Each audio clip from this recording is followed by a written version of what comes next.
we'll move on to Timothy Leary.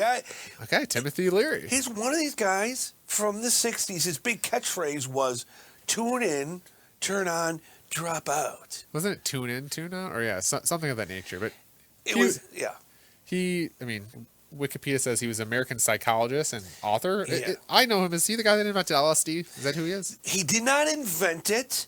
That was a whole other guy. He popularized it. He basically, he started taking it, and then he started preaching it. And actually, if people who know about acid, like LSD could have been used as a good therapeutic drug, but Timothy Leary screwed that up for everybody. I actually think it's coming back I think science is starting now to catch up what it probably did. I don't think it's what it was now, but I think modern medicine is starting to catch up to things like psychedelics, like mushrooms, like LSD, and realizing, this is actually isn't 100% bad. So I do think modern medicine is slowly starting to come around. And unfortunately, because of his behavior, like maybe they would have done it anyway, but he really was an irresponsible scientist. He started out as, I guess he was always a character, always like kind of a womanizer and a rebel and stuff, but he's always very, very intelligent. But one of the tests he did, he did tests with theological students and with prisoners, and he would dose like the prisoners, but he took acid himself while he was doing this, which is not cool. He's kind of his own lab rat while he's running the lab. And of course, as you know, some of them had bad trips, which he kind of kept out of his study. And he did the same thing with seminary students, and some of them had bad trips too, and they kept him out. But some of them a lot of them were really inspired. They felt a lot better, and like acid. It's a mind altering thing. Have you heard of microdosing? Yeah, kind of. Well, yeah, I think people think of when they think of like acid or like they think of like LSD rays, or where people go trip and they get basically sloshed on it. You're gone for 12 hours. Microdosing is kind of a concept that I've seen that's pretty popular. Is you take it every day, but you take very small amounts. So you take it very subtly. Psilocybin, is that it? Well, I think so microdosing is popular for psilocybin, mushrooms, for LSD, but I think I've seen some studies too that I've never read the studies, but I've heard reporting that there are studies that LSD really has shown promising results for fighting things like depression, for fighting mental illness. I think what I've seen is, I think someone said it for psilocybin, it's almost like your mind has deep ruts, right? Like just think of your daily thought patterns. You think certain ways, and what these which some of these drugs do is they actually take that and almost like a sand, they rewrite your or like I think the analogy I saw was like skiing. Like if a mountain's been skied on all the time, right? There's certain paths that everyone takes. But what LSD or what some of these drugs that have been banned, what they do is they essentially almost lay down a new layer of snow, so it's a fresh hill where you can kind of then fresh. So I'm excited to see. I think because especially when you think of when you read about Native Americans and definitely indigenous cultures where they're so much more in tune with plants and what they do, and I know there's been some things that there's probably medicines to solve everything in the Amazon. So, and I think we definitely are fighting. I think the war on drugs, right? Ronald Reagan's war on drugs definitely didn't help. The fact that it's a big waste of money and and it's, I think somebody had a good point of like these maximum security prisons actually have drugs all they're all taking drugs anyway. Well, they get somehow these maximum security prisons. There's drugs in there, so they can't stop them. And I think there's countries like Spain, and I think maybe in state of Washington have done things where they decriminalize all drugs, which I think kind of like the alcohol effect. Like in America, we have this youth teen drinking problem, but in Europe where where kids are sat down when they're 14, 15 and have a glass of wine with their parents, and it's not this huge thing.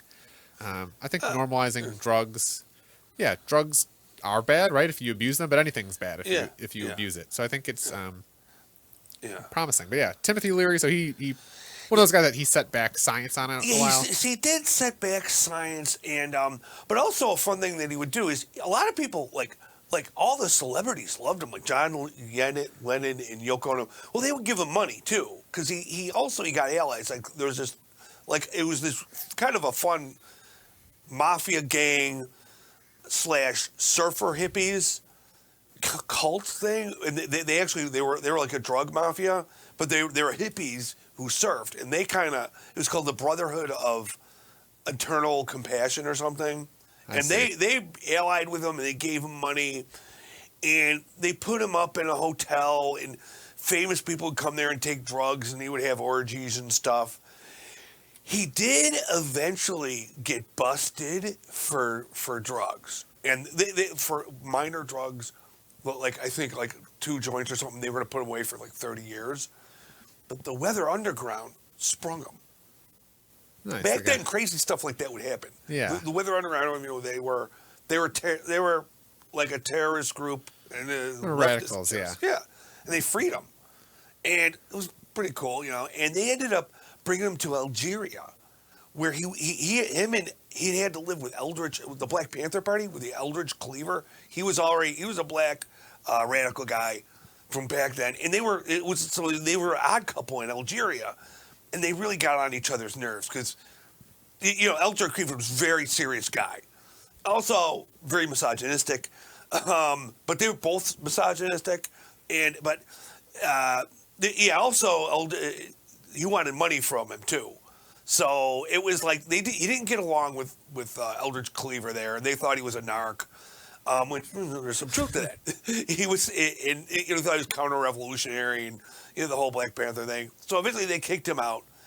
He went to Sweden and he hung out with it was an arms dealer. But of course the arms dealer, he wanted money from him too. And this whole time he's doing acid the whole time. Oh, definitely, yeah. He's always getting acid. He basically, acid. It started off. It was he had it manufactured for him. It was. How was acid actually? Wasn't it just invented in a lab? Yes, it was a guy. It was from ergot. He was researching ergot. It was some. I forgot the name. I should know the name, but he was researching. He kind of researched it, and he took a little bit of it, like a little tiny microdose, and it was famous. It's called The Day Where He Rode His Bike. And he was the first guy to trip on acid. Nice. But we heard of ergot poison, right? It was a derivative of ergot. No, what's ergot? Ergot was a bread mold where in the Middle Ages, whole villages would go cuckoo bananas. Because it was a mold that would form that it would have the properties of acid. It's always the mold in mushrooms. There's all this funky stuff going on. So they were tripping. They didn't know what was going on. So visions, and it also has religious things going on. So anyway, he's tripping, and but anyway, that guy, the ergot guy, he developed it, and he didn't know what to do with it, and he slowly he tripped, but then could be another show. The CIA was into that. There's a thing called MK Ultra, where they were doing studies on acid too, all over the country. So you take a class, and they're like, they would give students acid and stuff, but also they would dose people without them knowing about it. Which is doing studies. It is interesting how the government just decides which drugs are good and which are bad. Like, yes. I like to think, what would our society be if like marijuana, or what if LSD was like the beer, right, or the alcohol? Yeah. Where it seems like if you had groups of right Bills games or groups of games where people are doing alcohol, people just get rowdy and fun. Nothing. Yeah. There's never political revolutions, but if people, if groups of 70,000 people were tripping on acid, you might have some, some revolutionary things happen. Yeah. Yes. Because even marijuana is still a Schedule I drug nationally, even though it's been, I mean, on the streets in real life, it's been legal for at least a decade. Yeah. But it's crazy. But he was like a big hero of the counterculture. And one thing he went to Afghanistan. Nice. He's world traveling. Because aren't there poppy fields? And I think there's a theory that the whole war in Afghanistan was just to control the poppy fields. I know they were getting hash from there, and he wanted to meet some hash guys. Because I think it was the one cult, the cult mafia surfer guys, had connections in Afghanistan. But then the CIA caught him there in Afghanistan. And they brought him back. And this is where it gets fun. Then Timothy Leary snitched on all his buddies. Nice. So he was a narc. He was a narc. So he basically, the weathermen, he turned them in. One of his lawyers who helped him escape originally, he narked on him.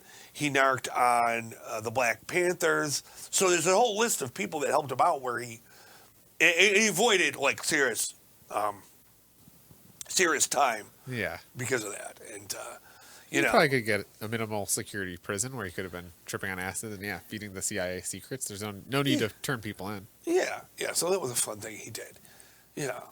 And but later in life, you know, he continued to like he continued to be a famous guy. And there's a guy named G. Gordon Liddy, who is like the Rush Limbaugh of he has another story. He was like the opposite of Timothy Leary. They were like Batman and the Joker kind of deal. And they would go on talk shows and debate each other, but they were kind of friends too.